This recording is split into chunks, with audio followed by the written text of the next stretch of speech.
अस्सलामुअलैकुम रहमतुल्लाहि वबरकातुहू। बच्चों, आज हम पढ़ेंगे माहौल का मुतालिया, सबक नंबर 15, हमारा जिस्म। यहाँ पर हमें नीचे कुछ तस्वीर दिए गए हैं। हमें इन तस्वीरों में देखना है कि लोग क्या काम कर रहे हैं और वो काम करने के लिए जिस्म का कौन सा हिस्सा इस्तेमाल कर रहे हैं। यहाँ पर पहली तस्वीर में बस में कंडक्टर घंटी बजा रहा है। वो घंटी बजाने के लिए अपने हाथ का इस्तेमाल कर रहा है। इसी तरह यहाँ पर इस तस्वीर में बच्चा फुटबॉल खेल रहा है। वो फुटबॉल खेलने के लिए अपने पैर का इस्तेमाल कर रहा है। इसी तरह यहाँ पर इस तस्वीर में ये नर्स बच्ची को इंजेक्शन दे रही है। वो इंजेक्शन देने के लिए अपने हाथ का इस्तेमाल कर रही है। यहाँ पर ये लड़की टोपी पहन रही है। टोपी पहनने के लिए वो अपने हाथ का इस्तेमाल कर रही है। इसी तरह से यहाँ पर ट्रैफिक को रोकने के लिए हाथ का इस्तेमाल किया जा रहा है और इस तस्वीर में सल्यूट करने के लिए भी हाथ का इस्तेमाल किया जा रहा है। बताओ तो भला, जिस्म के हिस्से पहचानो। यहाँ पर हमें तस्वीर में जिस्म के हिस्से पहचानना है। यह है पेशानी, यह है गाल, यह है नाक और ये है कान। कान दो होते हैं। यह है पेट, ये सीना, यह है बालाई बाजू, यह है कलाई और ये है हथेली।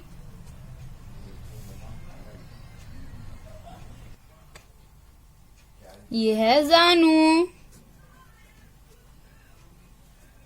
और ये है घुटना और ये है पाँव।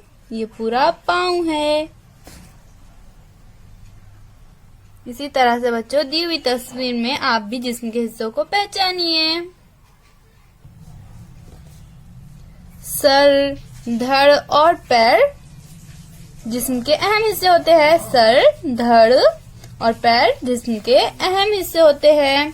सर, हाथ और पैर धड़ से जुड़े होते हैं। ये सर, ये दोनों हाथ और ये दोनों पैर धड़ से जुड़े हुए होते हैं।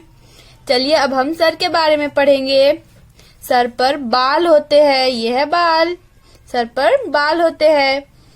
पेशानी के नीचे दो आंखें होती है। ये पेशानी है, इसके नीचे ये दो आंखें हैं। पेशानी के नीचे दो आंखें होती है।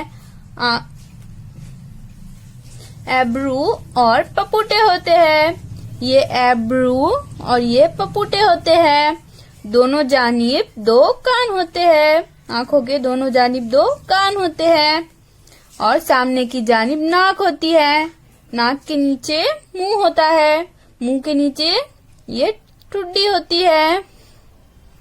सर और धड़ को जोड़ने वाला जिस्म का हिस्सा गर्दन होता है। ये सर और ये धड़ को, ये दोनों को जोड़ने वाला जिस्म का हिस्सा गर्दन होता है। गर्दन की मदद से सर और धड़ एक दूसरे से जुड़े होते हैं। गर्दन के सामने के हिस्से को गला कहते हैं। ये सामने वाले हिस्से को बच्चों गला कहते हैं। चलिए अब हम धड़ के बारे में पढ़ते हैं। धड़, सीना, पीठ और पेट को मिलकर धड़ बनता है। ये सीना, ये पेट और ये पीठ मिलकर धड़ बनता है। सीना, पेट और पीठ मिलकर धड़ बनता है। धड़ से हाथ जुड़े होते हैं। इस हिस्से को कंधा कहते हैं। ये जो हिस्सा होता है बच्चों, इसे कंधा कहते हैं। धड़ से पैर भी जुड़े हुए होते हैं। देखो बच्चों, धड़ से पैर भी जुड़े हुए हैं। इस हिस्से को कोल्हा कहते हैं। चलिए बच्चों, अब हम हाथ के बारे में पढ़ेंगे। बालाई बाजू, अगला बाजू और पंजा, इस तरह से हाथ के तीन हिस्से होते हैं। अगला बाजू यानी कोहनी से कलाई तक का हिस्सा, ये अगला बाजू होता है। हाथ की उंगलियां पंजे का हिस्सा होती है। हाथ की उंगलियां पंजे का हिस्सा होती है। बालाई बाजू और अगला बाजू कोहनी की मदद से जुड़े होते हैं। कोहनी इस हिस्से से जुड़े होते हैं। अगला बाजू और पंजे को जोड़ने वाला हिस्सा कलाई है। अगला बाजू और पंजे को, इन दोनों को जोड़ने वाला हिस्सा कलाई है। अब बच्चों हम पाँव के बारे में पढ़ेंगे। जानू, पिंडली और पंजा, इस तरह से पैर के 3 हिस्से होते हैं बच्चों। पिंडली यानी घुटने से टखने तक का हिस्सा। पिंडली यानी घुटने से टखने तक का हिस्सा, इसे पिंडली कहते हैं। पाँव की उंगलियां पंजे का हिस्सा होती है। ये पाँव की उंगलियां बच्चों पंजे का हिस्सा होती है। जानू और पिंडली को जोड़ने वाला हिस्सा घुटना होता है। पिंडली और तलवे को जोड़ने वाला हिस्सा टखना होता है। चलिए बच्चों, अब हम हाथ के बारे में पढ़ेंगे। कंधा, कोहनी और कलाई, इन मुकामत पर हाथ मुड़ सकता है। कंधा, कोहनी और कलाई, इन मुकामत पर हाथ मुड़ सकता है। हाथ की उंगलियां भी मुड़ती है, इसलिए मुट्ठी बंद होती है। हाथ से बहुत से काम कर सकते हैं। हाथ से हम लिख सकते हैं, चीजें उठा सकते हैं, इस तरह से चीजें उठा सकते हैं, लड्डू बना सकते हैं, छोटा बच्चा झुनझुना खेल सकता है हाथ से। इस तरह से हम लड्डू पकड़ सकते हैं हाथ से।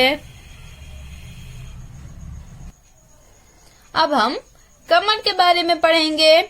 धड़ सिर्फ कमर के पास से मुड़ सकता है। ये इस तरह से धड़ सिर्फ कमर के पास से ही मुड़ सकता है, इसलिए हम नीचे झुक सकते हैं, जिसकी वजह से हमारे बहुत से काम आसान हो जाते हैं। हम नीचे गिरी हुई चीज उठा सकते हैं, जूते के फीते बांध सकते हैं, खेलते वक्त तकलीफ नहीं होती। चलिए बच्चों, अब हम पैर के बारे में पढ़ेंगे। कोल्हा, घुटना और टखना, इन मुकामत पर पैर मुड़ सकता है। पैर की उंगलियां भी मुड़ सकती है। हाथों की उंगलियां जितना नहीं मुड़ती। पैर की उंगलियां बच्चों हाथों की उंगलियां जितना मुड़ सकती है उतना नहीं मुड़ती। पैरों से भी हम काम कर सकते हैं, इस वजह से हम खड़े रहते हैं, चलते भागते हैं, सीढ़ियों पर चढ़ते और उतरते हैं, कूदते हैं, कुछ मशीनें भी चलाते हैं पैरों की मदद से।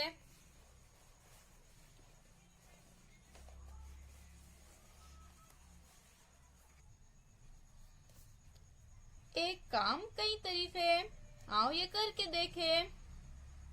एक दिन तुमने तय कर लिया कि मुझसे बिल्कुल नहीं बोलोगे, इसलिए सामने वाले से इशारों से ही बात करना है। तुमसे पूछा गया जाओ या रुको, इशारे से कहो रुको। तुमसे पूछा गया सालन कैसा है, इशारे से कहो सालन बहुत अच्छा पका है। तुमसे कहा गया बिल्ली बीमार है, इशारे से पूछो इसे क्या हुआ है। तुमसे पूछा गया हवा कैसी है, इशारे से कहो सर्दी लग रही है। इस तरह से हमें इशारे से बात करना है बच्चों। यहाँ पर इस तस्वीर में रुकने के इशारा किया गया है। इस तस्वीर में सालन बहुत अच्छा पका है, इस बात का इशारा किया गया है। इस तस्वीर में बिल्ली को क्या हुआ, इस तरह से पूछा गया है। और इस तस्वीर में हवा बहुत ठंडी है, सर्दी लग रही है, इस तरह से बताया गया है। हम एक दूसरे से मुंह से बात करते हैं। इस इशारों के खेल को खेलने के लिए तुमने जिस्म के कौन से अज़ा इस्तेमाल किए। यहाँ पर हमने ये जो इशारों का खेल खेला है बच्चों, इसके लिए हमने जिस्म के कौन से अज़ा इस्तेमाल किए। यहाँ पर हमने हाथ का इस्तेमाल किया है, यहाँ पर भी हाथ का इस्तेमाल किया गया है, यहाँ पर भी हाथ का इस्तेमाल किया गया है, और यहाँ पर भी। इसका मतलब बच्चों, हम जब इशारों से बात करते हैं तो हम जिस्म का कौन सा हिस्सा इस्तेमाल करते हैं, ज्यादातर हम हाथ इस्तेमाल करते हैं इशारों की बात करने के लिए।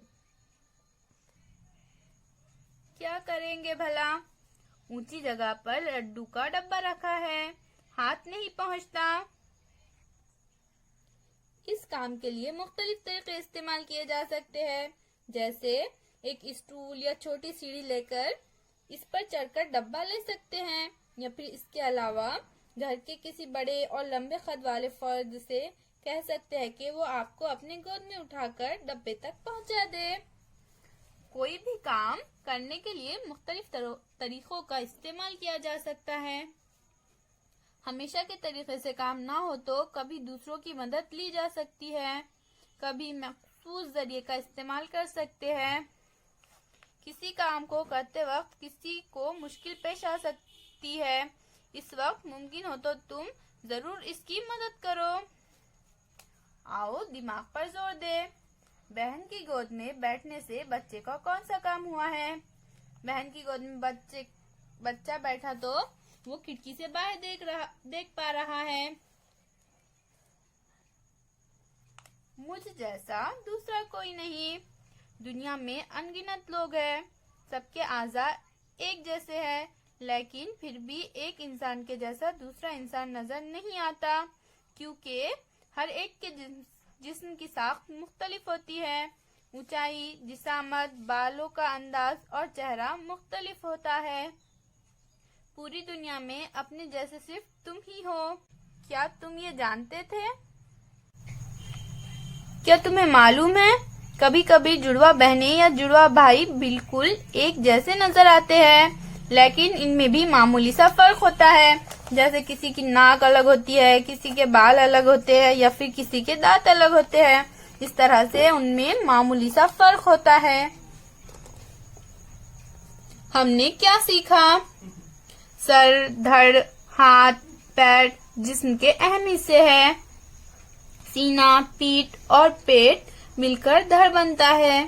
सर, हाथ और पैर धड़ से जुड़े होते हैं। सर और धड़ को जोड़ने वाला जिस्म का हिस्सा गर्दन है। हाथ कंधे के जरिए और पैर कोल्हे के जरिए धड़ से जुड़े होते हैं। जिस्म मखसूस मुकामात पर मुड़ सकता है, इसलिए हम हरकत कर सकते हैं। गर्दन, हाथ, पैर और कमर की मदद से जिस्म में हरकत होती है। बच्चों, इसे हमेशा जहन में रखें। हमको अपने जिस्म का ख्याल रखना चाहिए, क्योंकि हम तमाम काम अपने जिस्म की मदद से करते हैं। उम्मीद है बच्चों आपको आज का ये सबक समझ आ गया होगा। फिर मिलेंगे। अल्लाह हाफिज।